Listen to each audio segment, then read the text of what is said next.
Bismillahirrahmanirrahim. Assalamualaikum warahmatullahi wabarakatuh.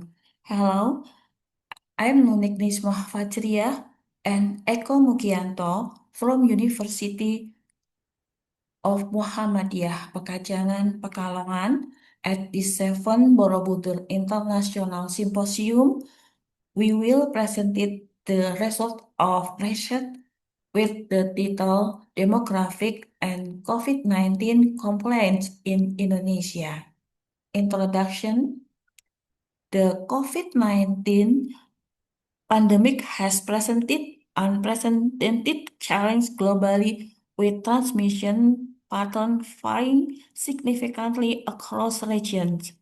This variation is influenced by a complex interplay of demographic and behavioral factors, making it crucial to understand this dynamic for effective management. The study aimed to explore the relationship between population density, demographic characteristic, and adherence to public health protocol across Indonesian provinces. By analyzing COVID-19 case data alongside demographic information, we seek to identify significant patterns that reveal the impact of social and regional factor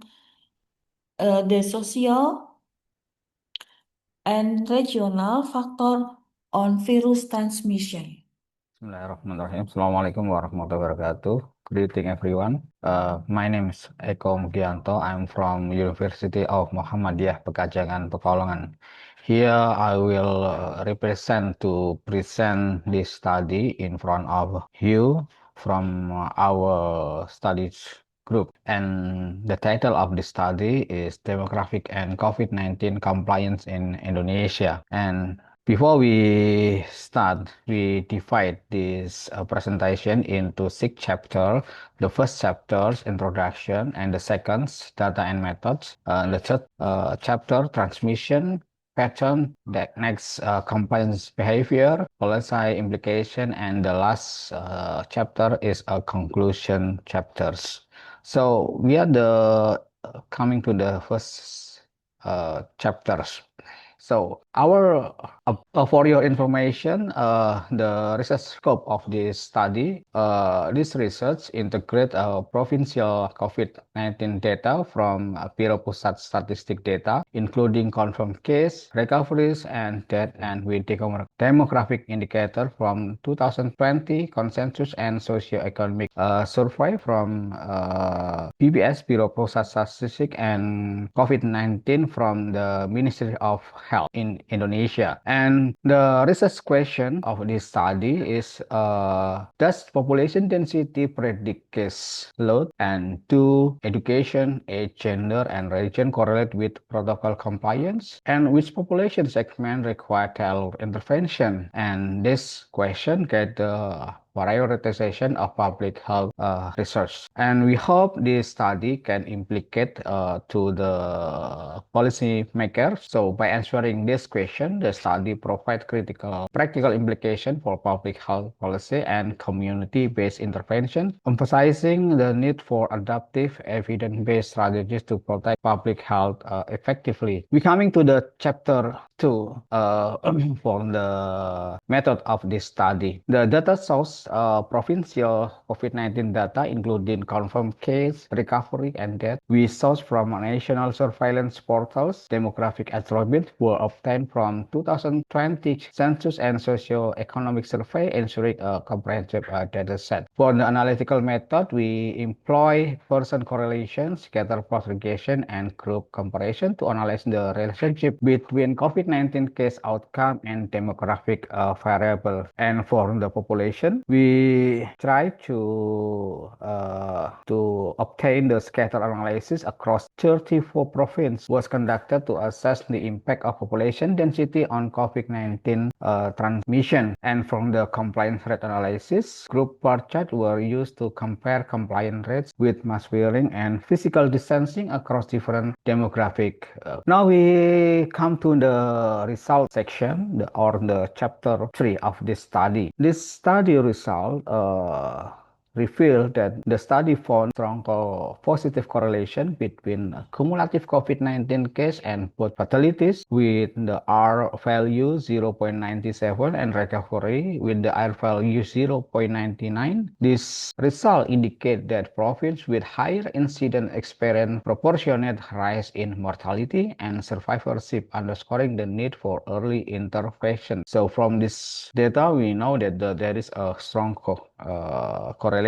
And when we see from the population density, we found that the population density as transmission driver. Scatter analysis across Indonesian province show from the previous figure that denser locales record markedly steeper case curve. Urban congestion facilitate frequent contact shortening transmission interval and accelerating virus spread. This result implicate for the authority policy makers, and this finding suggests that geographical focus, restriction, micro lockdowns, and heightened surveillance should concentrate on high density district to yield significant population level impact. So this is the figure of the population density. So from this figure show that the East Java and Jakarta have the higher density compared with other provinces. We coming to the chapter 4 compliance behavior. Group bar charts from this figure reveal that heterogeneous compliance with mask wearing and physical distancing across Indonesian province. Java, Bali province exhibits slightly higher adherence compared to outer islands. So when we compare between because Indonesia have the 5 big islands, Sumatra, Java, Kalimantan, Sulawesi, and Papua, and from this figure show that the Java and Bali exhibits higher adherence compared other provinces. And when we look into the provincial mask and distancing adherence, the results show that variation and complaints correlate with healthcare access, media penetration, and government capacity. Uniform national messaging must be supplemented by province-specific enforcement and community engagement.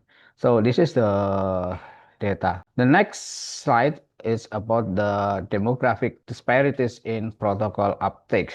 When we see into the age and compliance show that the elevated complaint is observed among older adults while younger individuals show lower adherence. This reflects differential risk perception and information reach across age group. And when we look into the education and compliance, university graduate exhibit a higher compliance than less educated group. So this is need to tailor education and awareness program essential to bridge this gap. And when we look into the gender compliance, female demonstrate higher compliance level compared to male. This disparity suggests that the need for gender-sensitive messaging and targeted intervention. And the last, when we look into the occupation compliance, working individuals show lower adherence to health protocol. Workplace mandate and peer-led education can improve compliance in this democracy. And this is the democratic disparity in protocol uptake that I shared with you from the previous slides. So we're coming to the chapter 5, the policy implications. So finding recommend prioritizing vaccine outreach, testing, and behavior nudge for dense urban zone and low compliant demographic. These targeted strategies can flatten future curve more efficiently. Hopefully, the outbreak would not coming again in Indonesia. And for the strategic intervention, strategies include mobile vaccination unit, incentivize workplace program, gender-sensitive messaging, and community leader as role models. This approach enhance captivity and compliance. From the point of view of a data-driven resource, embedding cultural context into material and using data dashboard for rapid resource reallocation and shared continuity beyond COVID-19, fostering resilient communities.